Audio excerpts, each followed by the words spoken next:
Now, I think my next question is: will you still go on with a relationship that your parents did not approve of?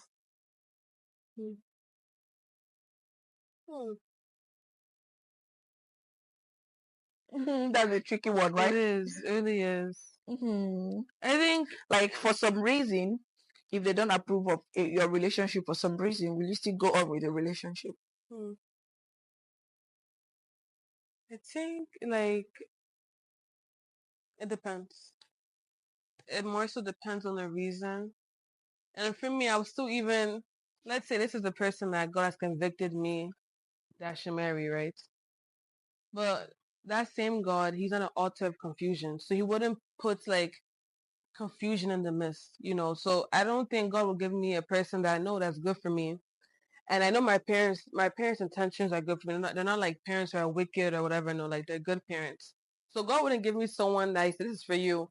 But my parents will see the person and say, oh, no, this person is not for you. Like, God doesn't work like that, right? What if they have their reason? So if they have their reasons, I will talk to them. And their reason is good enough. What do you think?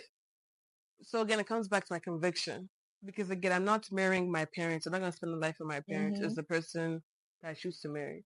So God convicted me and God has told me, like, this is the person I've made for you. Then I will talk to them. I really will do my best. I will plead with them for them to understand, like, like, overlook your reasons and understand this is the person God has given me.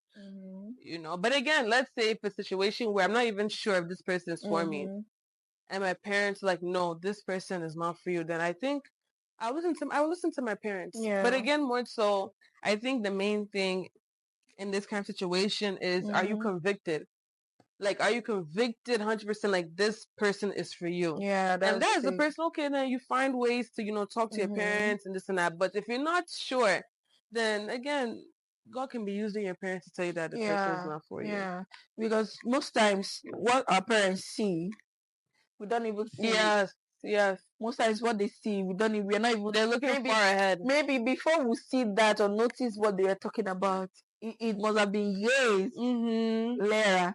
And then sometimes some of them are actually saying it for their own selfish interest too.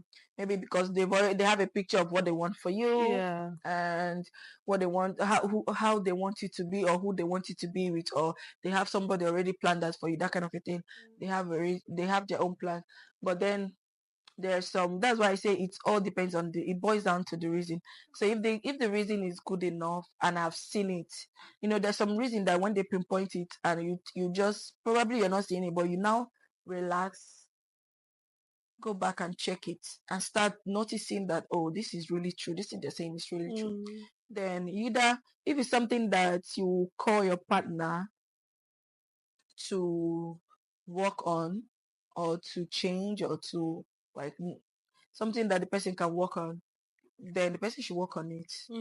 But if it's something that if you actually end up with this person, it's gonna be hell for you, then it's a no. I think that's it for me. I think it's a no.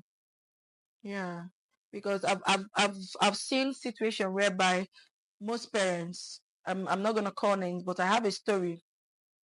The parents were against her marriage. The parents were literally against her marriage, like, but she went ahead and married the man. And right now she's regretting the marriage, but she cannot leave the marriage, but she just regretting it. She said if she knew, she wouldn't have married this person. And I'm like, so why did you marry the person at first? I love him. Wow. And that brings me to another question. Is love enough for a marriage? No. Thank you. It's not. Capital no. There's nothing we're adding in this case now. Love is not just enough for marriage. There's a lot of things you even look out for before looking for love, sir. Yeah. I feel like there's a lot of things to look out for before looking out for love. I love him. I love him. You love him is not enough for you to marry this person. You love him, so it's not enough. So now she's now regretting it. The way the guy treats her, attitude.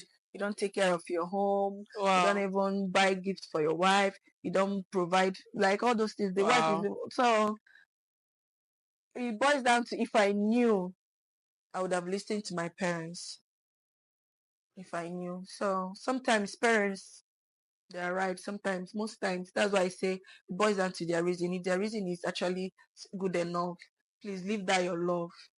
Love is just a feeling. It can fade. It can fade anytime. It can fade. Small thing. Even when you marry that man and then the man will start giving it to you, boss. That love, the love will come out from your eyes. Even the way the love will disappear, you'll be like, oh my God, thou love, where art thou? Wow. Like, honestly, so love is not just enough. It's not enough. It's not enough, honestly. So what are your turn off in a relationship? Like now, if there's a guy that is watching you right now that wants, oh, I think I like this girl, so that he will know your turn off.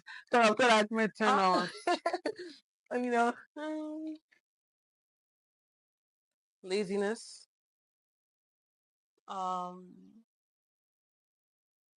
Worldliness. Just so concerned about things of the world. what's like the next what do you call it? Like what's the next trend and The next things fashion. like exactly stubbornness, hard headedness, selfishness, rudeness,